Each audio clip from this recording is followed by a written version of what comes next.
What is up, you guys? Vega Brothers Gaming here, and today we are bringing you some Pokemon. We are bringing you a deck cover brought to you by Lewis. Lewis, can you demonstrate what your deck Pokemon is?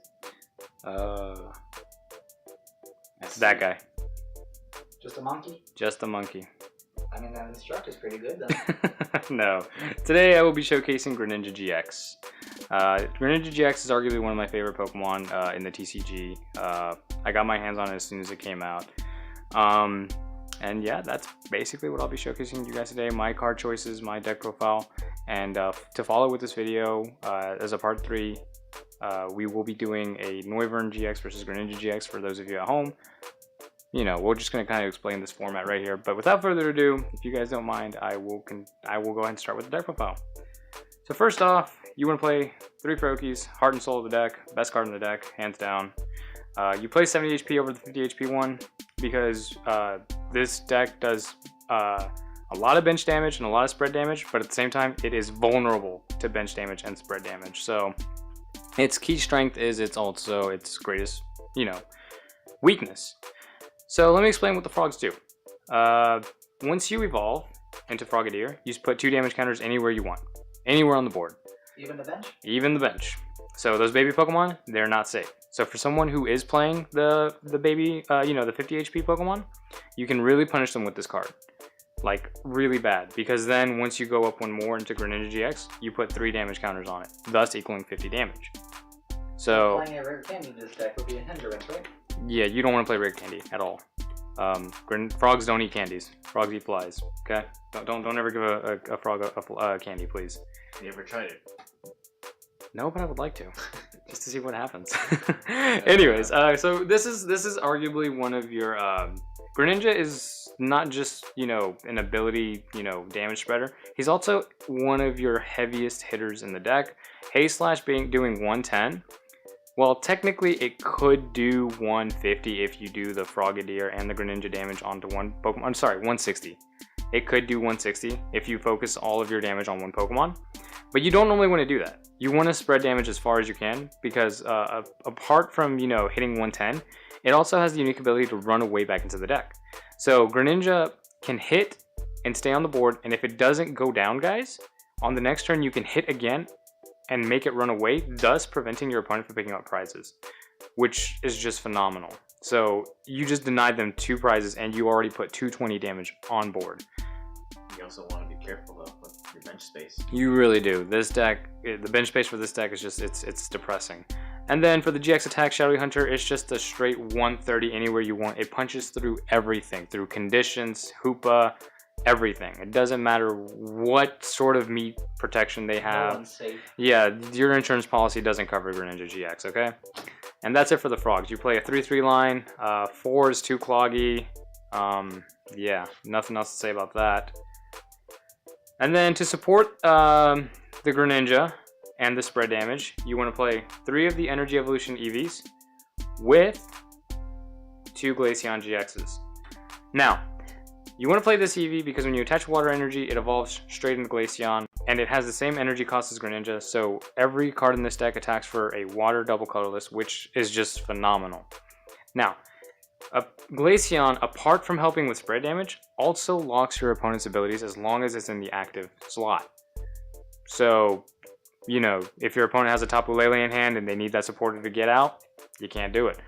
And the first attack, Glaceon does 90 to the active and then 30 to the bench. So the key thing is you want to use Greninja to damage the bench and then Glaceon to finish off the bench. So, like let's say they have a Zorua benched or something like that and you evolve into Greninja. Greninja does 30 to the Zorua and then you just finish it off with Glaceon. And that's it. And the bench is not safe. Your opponent will not bench anything. If you have a Frogadier in play with this ready to go, your opponent should not bench anything, unless it has 70 HP, of course. The GX on this guy you don't normally use, but you can. And if you do, it's going to kill anything. It does 50 times the amount of damage counters on the opponent's Pokemon. So like, let's say you drop a Greninja-GX, and your opponent's Pokemon, just takes 3 damage counters right off the bat, right? So that makes Polar Spear GX just do 150 for no reason. Now, if you dropped 2 Greninjas, then you're just hitting for 300. That will take out any GX in the game right now, including tag teams. With the biggest HP one being 300, correct? Yes, that is correct. That would be Whale Lord and Magikarp. So yeah, this is just the best supporter for the deck. Now, to help out with consistency, we run Gotcha, boys. 2 Zoruas, 2 Zoroarks, and 1 Oranguru. This deck does not play Tapu Lele at all. There is no space. You do not want a Tapu Lele in your bench, like, period.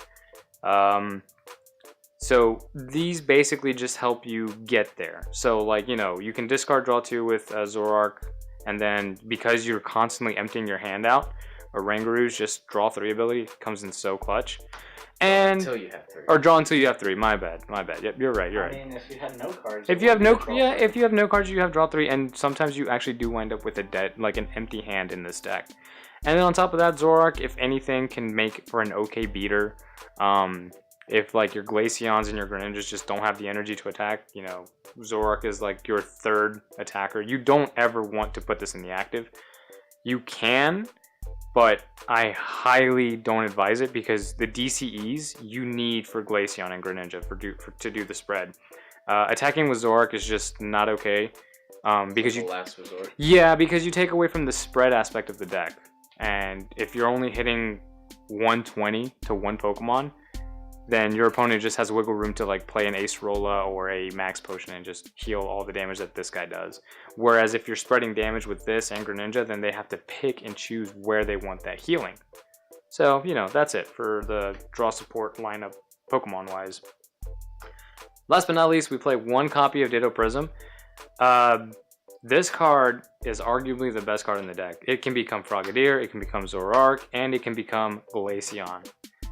This card, you need desperately. Whichever one you need. And then on top of that, it's just it tricks your opponent into like, oh gosh, he's got a Ditto, so what could he be playing? So more than likely they'll target this, which is fine, because like, you know, if you have these 2 set up, then you're gonna get a Zoroark no matter what. So whatever they knock out, you're gonna get the Zoroark. Or if you have a Froakie, no matter what, you're going to set up a Frogadier. So they got to pick and choose. Ditto's good card. Very good card. Now, that it for your Pokemon lineup? That is the whole Pokemon lineup. We play a whopping, I believe it's 18 Pokemon. It's a lot. You play a lot of Pokemon. Now, to help with the Pokemon lineup, you want to search all the time. You want to play 4 Ultra Balls, no less. You constantly want to get to your Frogs. You want to see your Frogs as fast as possible. Sometimes you need to search for the Zoroark, sometimes you need to search for the Oranguru. Although, you know, you don't want to Ultra Ball for an Oranguru. You could if you wanted to, but I would not recommend it. I mean, like, every deck has at least 2 Ultra Balls in it. Yeah, but 4 for this deck in particular, because there are so many games where that 20 damage from a Frogadier or that 30 damage from a Greninja just wins you the game. So many clutch pulls with this. And every little damage can make the difference. Yep. Especially with the tag team era right now, you need to put as much damage as you can on those big Pokemon. We played 2 Nest Ball. I was running this at 4. I cut it down to 2. This card, it's like a love-hate relationship. I love it when I see it, but then when, like, you know, when I see it like late game, it just becomes the brickiest card in your hand. You do not want to see this card late game. And, you know, running 4 of it can clog you up, especially since you're searching for your evolutions, and this does not search evolutions. This will search your basics, which is, you know, it's great and all, but you don't run that many basics? You run a crap ton of basics. Like, this at 4 would probably be like really good. But you don't want to have too many on the actual bench. No, because your bench space is just so cramped. And then my preference card, you can make this the other 2 Nest Balls, or you can make this Timer Balls. I do not like Timer Balls. I do not believe in... coin flips? Yeah, RNG is just not the best thing to go off of, although this is an RNG card itself, but it's a better chance. It's more reliable. Well, yeah, because see, like, more than half, like, a big chunk of your deck is already Pokemon. So when you play this, you look at the top 7 cards of your deck and you pick any Pokemon you find there and add it to your hand. Of course, you got to reveal it to your opponent. Could be basics or it could be evolutions. That is correct. So, you know, there's so many games where like, you know, oh gosh, I need to reach that Frogadier, and you know, seeing this in your hand won't get you that Frogadier, but you know, this gives you a chance to see it, and if you don't have discard fodder for this, this just becomes MVP. So, you know, just play all the, that's my ball count for the deck. Now, as far as recovery in this deck goes, you don't have much, but being water, you have this tool right here. The only type in the game that has energy recovery, just straight to the bench, and 1 stretcher. The stretcher is here only for the shuffle 3 back into the deck. Primarily because you need to see your frogs over and over and over again. You only ever want to resolve 1 though. Like, I had this at 2 for the longest time, but then I realized if you need to resolve more than 1 stretcher, then you're probably going to lose the game anyways, because of all the damage that you're spreading across the board. Now, to help out with the damage in the deck, oh wait, 1 more recovery card, my bad guys. Pal Pad, just to recycle your supporters. The biggest thing, since you're not playing Tapu Lele, you want to recycle your draw supporters, and I'll get to those right now. The draw supporters that we play in this deck are 3 Lillie. Yep, that's the best turn 1 supporter in the game. 4 Cynthia. Cynthia is arguably the best card in this deck, although there is 1 card better than her on occasions, and that is this card right here, Copycat. I play 2 copies of Copycat just because, like, right now we're in an era where people tend to keep cards in their hand for no reason whatsoever. Like, you know, the threat of Judge is there, but like, you know, with cards like Snorlax and Eevee GX where they draw 10, Rayquaza draws 10, you know, Rayquaza, you know, it's constantly drawing 10.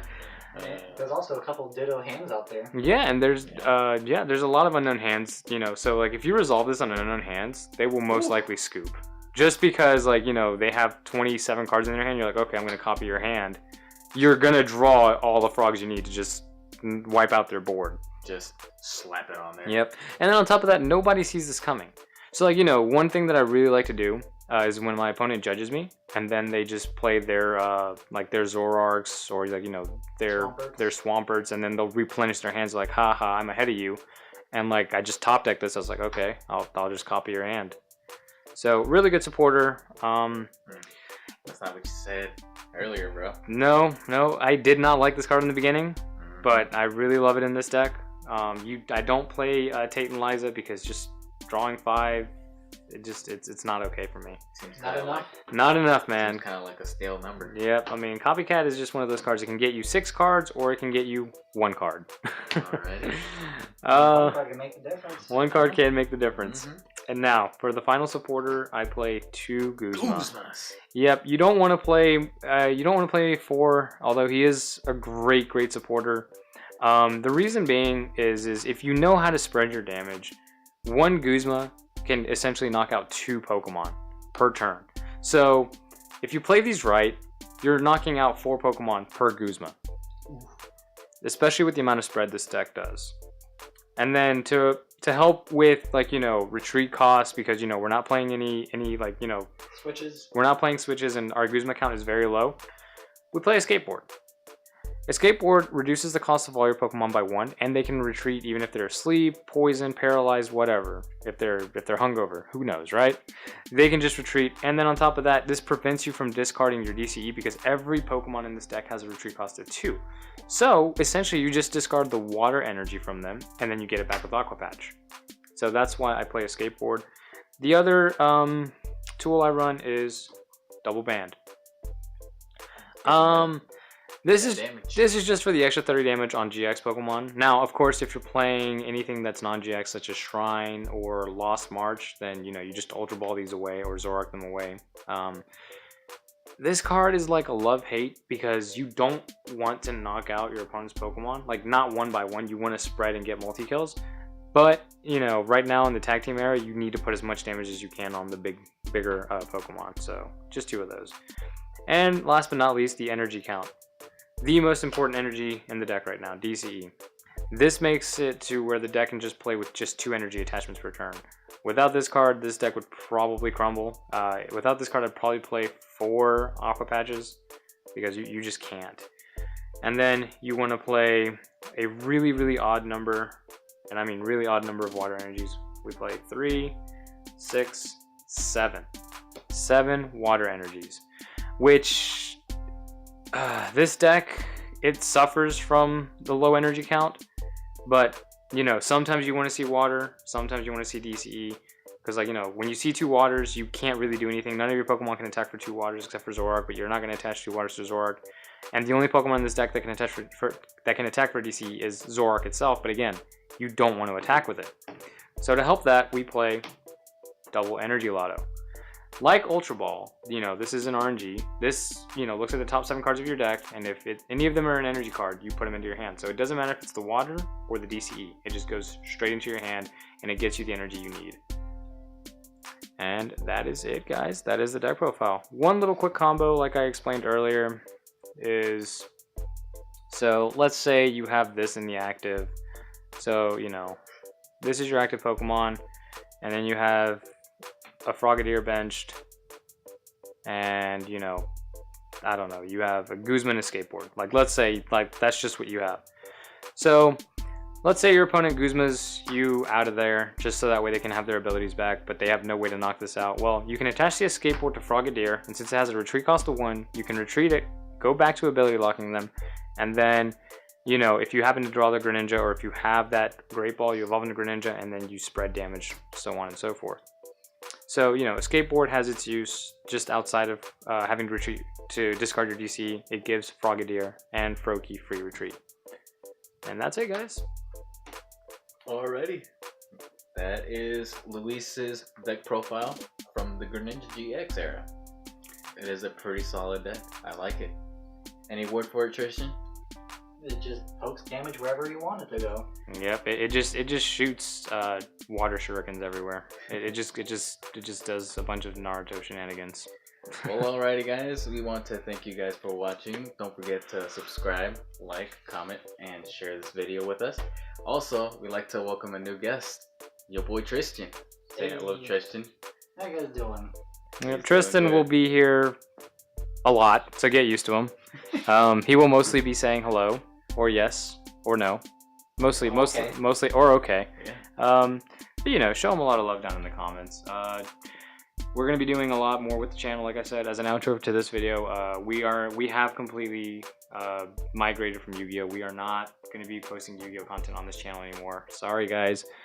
We're sorry to the Australian. Yeah, we really are. But we will be playing more video games. We will be doing a lot of Pokemon. Pokemon is just it's more fun in my opinion. It doesn't have that overcomplication that Yu-Gi-Oh! Got with the links and I don't know what all it. Yeah, I don't even know what all it has. But yeah, we'll be bringing you videos from that, and Tristan here is actually going to be letting us use his PC, so we can actually bring you some PC gaming as well, such as 7 Days to Die. Or any couch co-op game. Any couch co-op game on the PC. We're also trying to work on getting you guys Switch gameplay. We have Smash Brothers, we have Mario Kart, and we have a fun game called Ultimate Chicken Horse, which you will be seeing a lot on this channel probably, and Rocket League, as those are 3 couch co-op, like, you know, 3-player couch co-op games. Yep. I wouldn't really consider Ultimate Chicken Horse to be co-op. I mean, we cooperate to kill each other. I guess that is. Alright then, there you go. Cooperate to not allow the other person to win. There you go. But alright guys, this outro has gone on long enough. Once again, thank you so much to all the subscribers who have stayed. Don't forget to like, comment, share, and subscribe. I've already said that. Vega Brothers signing out. Yeet.